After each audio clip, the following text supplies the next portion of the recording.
What up? I'm Chet Papelka. This is the Braves TomaBlog coming at you on November 26, 2018, which we will all remember as the day the Braves signed both Josh Donaldson and Brian McCann. I'm just going to come at you today with the Josh Donaldson stuff because who cares about the Brian McCann stuff? But those two were kind of interlinked now in our memories of how that all went down.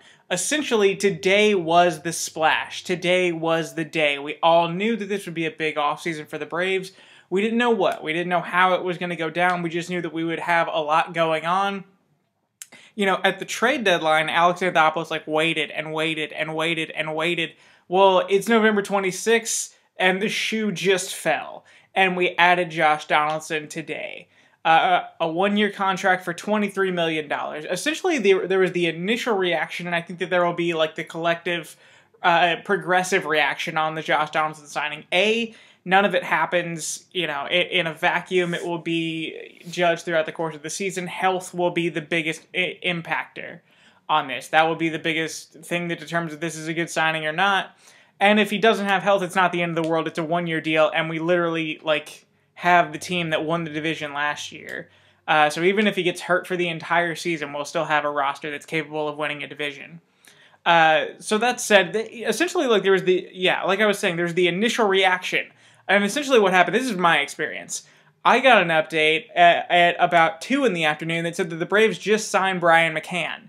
And I was like, what, Brian McCann? And so I made a post. I was working on it was a nice, well-thought-out post of, we signed Brian McCann. Not a huge deal, but this is Brian McCann. I could take it or leave it. There were other better catchers on the market. This is probably a minor league contract or, no more than $2 million, and it was $2 million. But, Brian McCann's the guy that we have. We can deal with that. And then my partner, Jack, dropped me a screenshot that says Braves sign Josh Donaldson for $23 million, and I was like, what? Those two things, I was like, there's no way that both of these are true. I thought that they had to be rumors.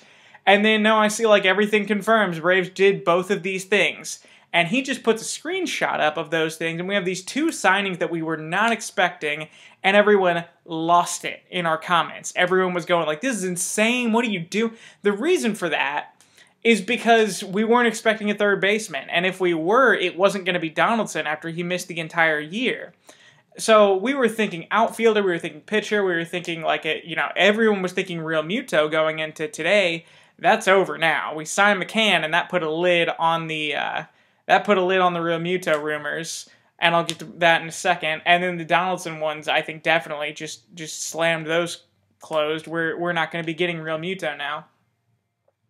And so it took a second where everyone was like, what, Josh Donaldson and Brian McCann? We added these two, old guys who are kind of expensive.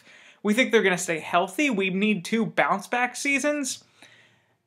Take a deep breath, and then you look at what's going on. You look at these long careers of a 30s guy who will be 35 and a guy who will be 33. We just added 10 All-Star games and an MVP.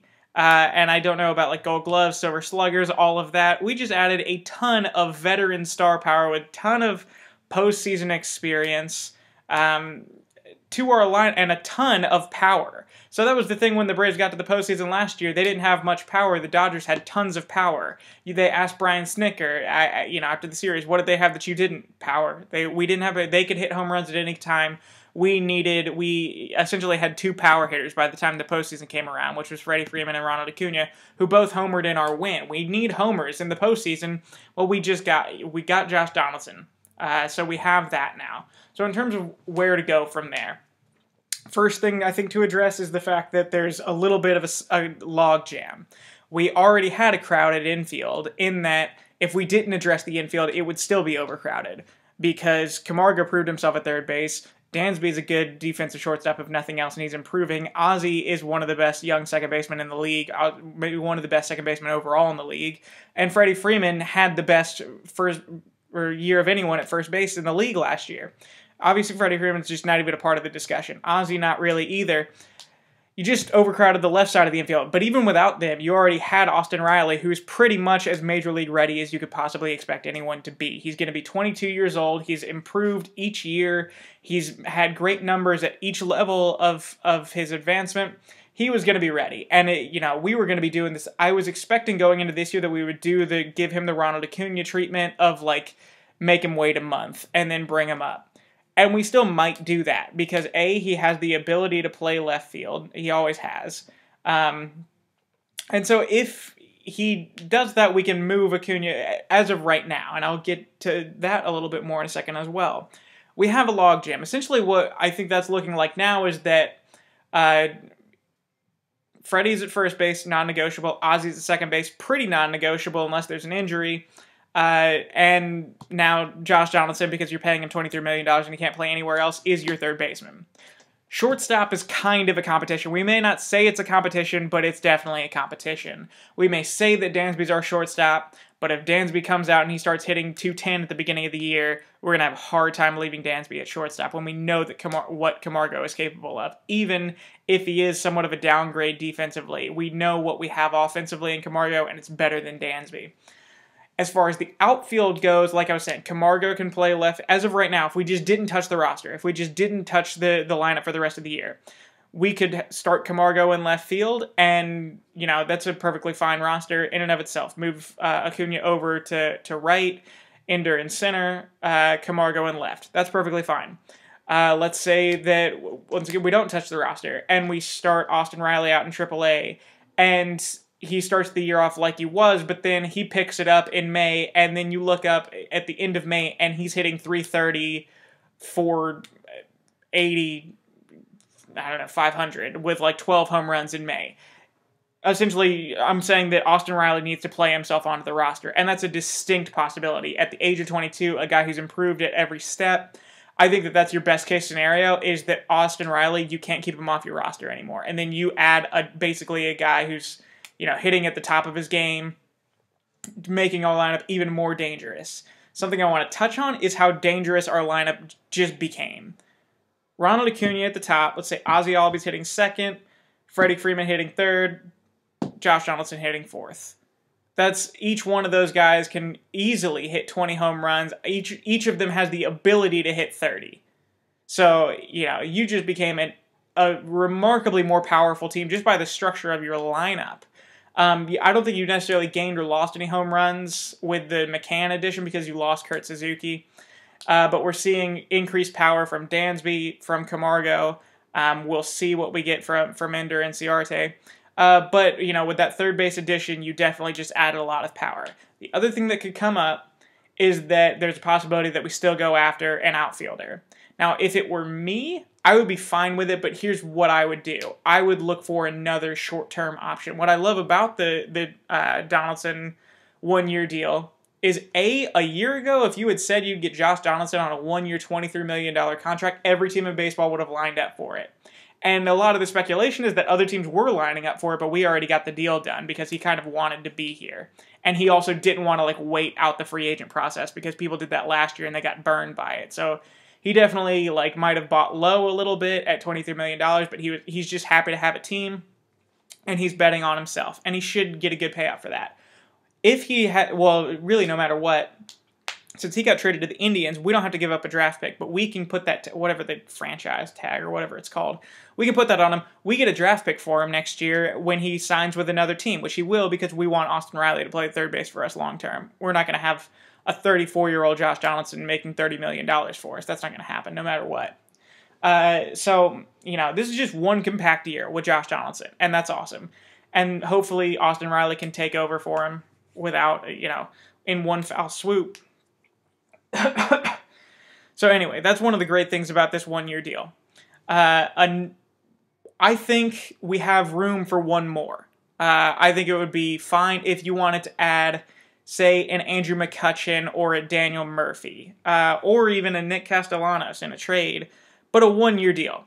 And a guy that you have flexibility with, that either A, you can trade him if it doesn't work out, you can demote him if you'd rather have Riley playing, you can mess around with. The thing about the Michael Brantley option is that, yeah, it's a perfectly fine option, and I think that there's a lot of potential there, but you're really locking yourself in. You're really putting a cap on your farm system if you're going to give a 3-year expensive deal to Michael Brantley.